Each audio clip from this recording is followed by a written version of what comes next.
안녕하십니까? 소쿨 극장의 소리내어 읽거나 눈을 감고 듣기 코너입니다.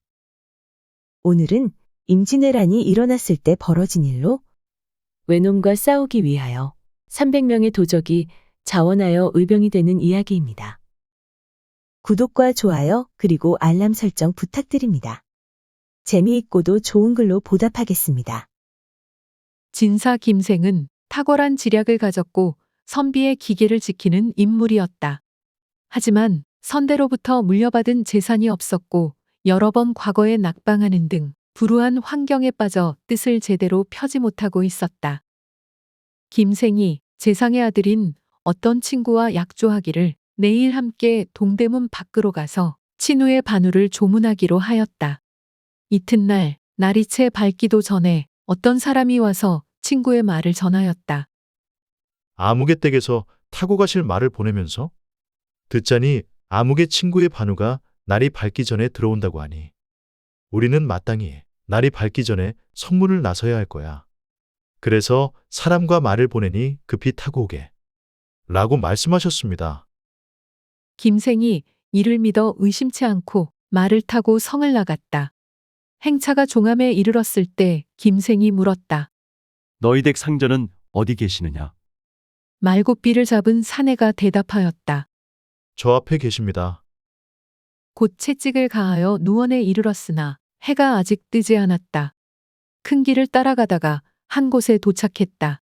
그곳에는 어떤 건장한 사내 하나가 앞말을 갖추고 기다리고 있다가는 주찬을 갖추어 올렸다. 김생은 의심스러운 생각이 들어 물었다. 자네들은 누구며 이게 도대체 뭐 하는 짓인가? 다만 술과 음식을 드시고 말을 바꾸어 타고 가시면 자연 아시게 될 것입니다. 완력으로 한다 해도 사내들을 이기지 못할 것은 아니었으나 무슨 꿍꿍이인가 싶어 두고 보기로 하였다. 가다가 행차가 5, 60리에 도달하자 또 전과 같이 안마와 주식이 있었다. 밤낮을 쉬지 않고 며칠을 가서 마침내 함경도 두만강 아래의 어느 곳에 이르렀다. 사방이 병풍처럼 산으로 둘러싸인 가운데 동네 하나가 있었고 동네 가운데 큰 건물이 하나 있었는데 생긴 것이 관아 같았다. 말에서 내려 중문을 거쳐 들어가니 어떤 장부가 이불을 덮고 누워 있다가 시녀의 부축을 받고 일어나 앉았다. 그는 숨이 곧 끊어질 듯한 목소리로 김생을 향해 말하였다. 나도 한양 사람으로 이곳에 들어와 10수년이 되었다네. 이제 병이 들어 죽게 되었는데 나를 대신할 사람이 없네. 자네가 지략과 기계가 있다는 말을 여러 사람에게서 듣고 특별히 이곳으로 모셔온 것이네. 만약 이곳에서 빠져나가려고 한다면 반드시 큰 화가 미칠 것이니 삼가고 또 삼가게 내가 비록 도적의 우두머리이긴 하나 일찍이 차마 하지 못할 일을 하지는 않았네. 또 이들은 산적이라고는 하나 원래는 어진 백성이었다네. 양반들이 못 살 깨구니 할 수 없이 도적이 된 것이지. 나는 평생 탐관오리나 지나치게 인색한 부자의 재물을 취할 만한 것인지 아닌지를 헤아려서 가져다가는 군중에게 필요한 곳에 최소한으로 충당하고 나머지 대부분은 가난하고 어진 백성들을 남모르게 도왔다네. 자네가 지금 불우한 처지에 있다는 것을 잘 아네. 하지만 사람이 이 세상에 태어남에 공명은 하늘에 있는지라 사람이 어떻게 할 수 있는 것이 아니네. 그렇지만 이곳에서 살아가는 것이 가히 공경대부의 살림과 바꾸지 않는다고 말할 수 있다네. 자네, 이곳에 앉아 군중을 호령하는 것이 어떠한가? 자네가 나를 대신하여 잘 대처하면 좋겠네. 말을 마치더니 기력이 다한 듯 눈을 감았다. 김생이 비로소 그가 도적괴수임을 알고는 놀라움이 마음속에 가득하였으나 당장은 몸을 빼낼 계책이 없었다. 그래서 두고 보기로 하고 대청에 앉아 있으려니 군교로 보이는 사람들이 차례로 뜰 아래 와서 인사를 하였다. 또 군졸들은 모두 한꺼번에 와서 인사를 올렸는데 한낱 산적이라고 보기에는 너무 기강이 잘 들어 있었다. 조금 있으니 시중 드는 이가 와서 사립에 남색 도포를 입혀주고 또 음식을 차려다 주는 것이 매우 풍성하고 정결하였다. 그날 밤에 도적의 장수는 죽었다. 장례식은 간소하지만 예법에 맞게 치러졌다.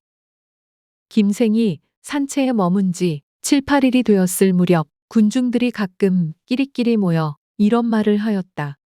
새 장군님이 왔는데 이제까지 열흘 가까이 별다른 계책을 내는 것이 없으니 아마도 밥이나 축내는 밥주머니인 듯하네. 이런 밥주머니를 장차 어디다 쓰겠는가? 며칠만 더 기다려 보았다가 계속 그렇다면 죽여버리지 않을 수가 없네. 그리고 다른 장군님을 찾아보는 게 좋을 듯하네. 김생이 지나가다가 그 말을 듣고는 비로소 기계를 보일 때가 되었다고 생각하였다.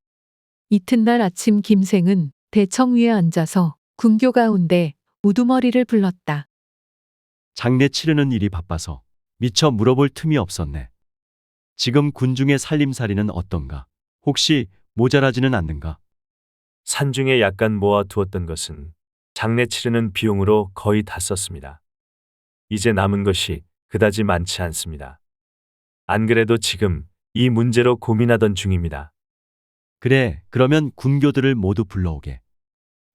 김생은 팔도의 원성이 자자한 민간에 작피하고 토오지라는 부자들에 관해서 군교들과 논의하였다.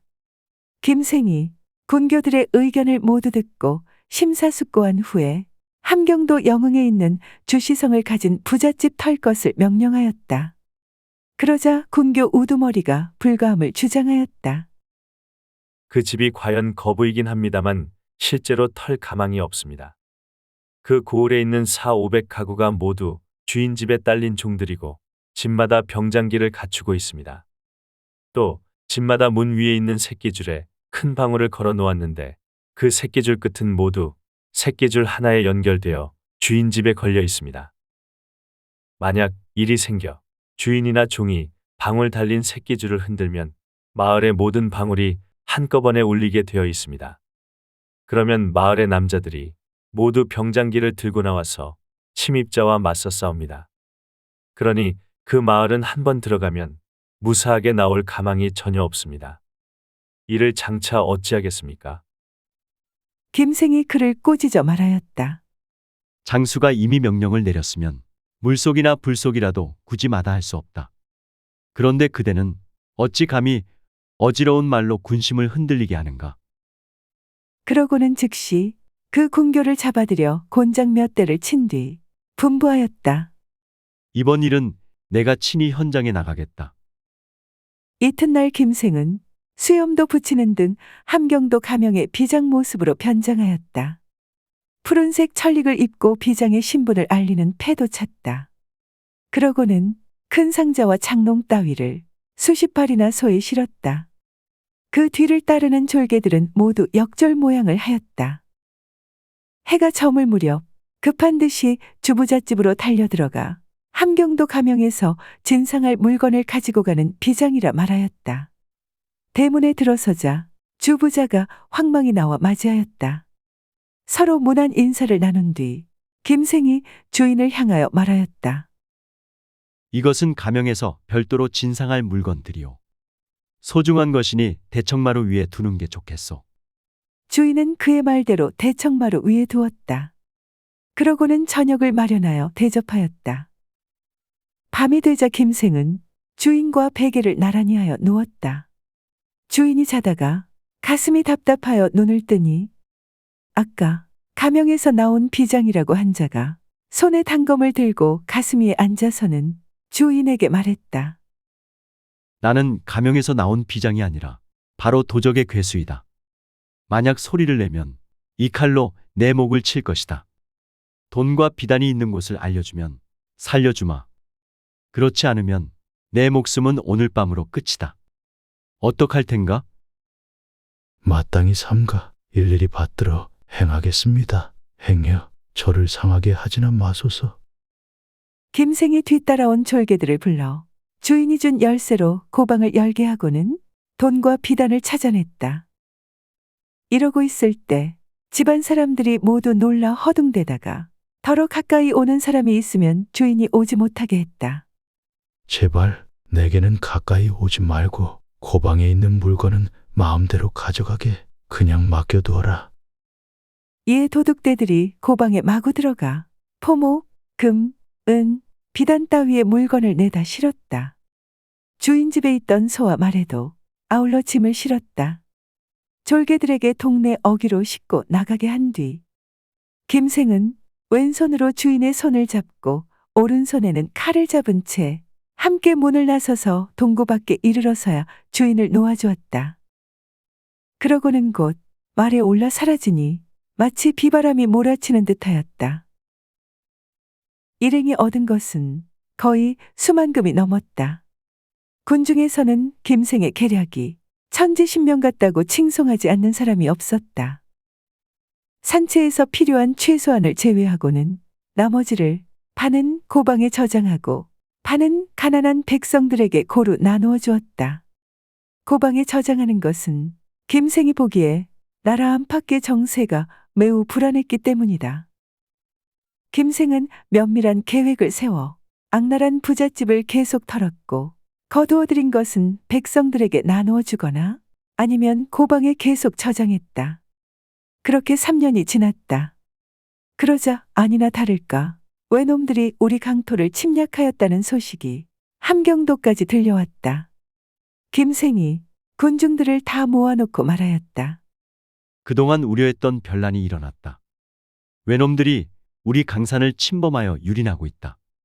나는 나라를 지키러 의병으로 나갈 생각이다. 나를 따르고 싶은 사람은 따라와도 좋다. 하지만 그게 싫다면 고방에 있는 물건들을 각자가 고르게 나누어 가지고 고향 마을로 돌아가서 평민이 되도록 하라. 놀랍게도 군중 300여 명 가운데 고향으로 돌아가겠다는 사람은 아무도 없었다. 장군님만 사지에 보낼 수 없다는 것이다. 김생은 그동안 쌓아놓은 재물을 꺼내 각자에게 고르게 나누어 주고는 각기 고향 마을로 돌아가서 마지막으로 가족의 얼굴을 보고 돌아오라고 하였다. 열흘쯤 지나자 연남은 명을 제외하고는 모두 산채로 돌아왔다. 그때까지 살던 산채는 불을 질러 태운 뒤 김생은 부하들을 데리고 산을 나서서 전장으로 나아갔다.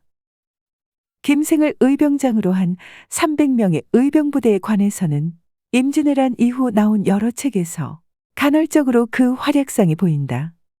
산적 300여 명으로 구성된 의병부대라는 게 아무래도 신기했을 것이다.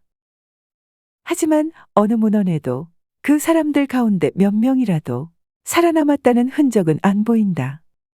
그들 가운데 살아서 돌아가기를 기대한 사람은 아무도 없었을 것이니 아마 모두 김생과 함께 장렬하게 전사했을 것이다. 들어주셔서 고맙습니다. 용어풀이 참고문헌 및 자료 출처 소개에 올리겠습니다.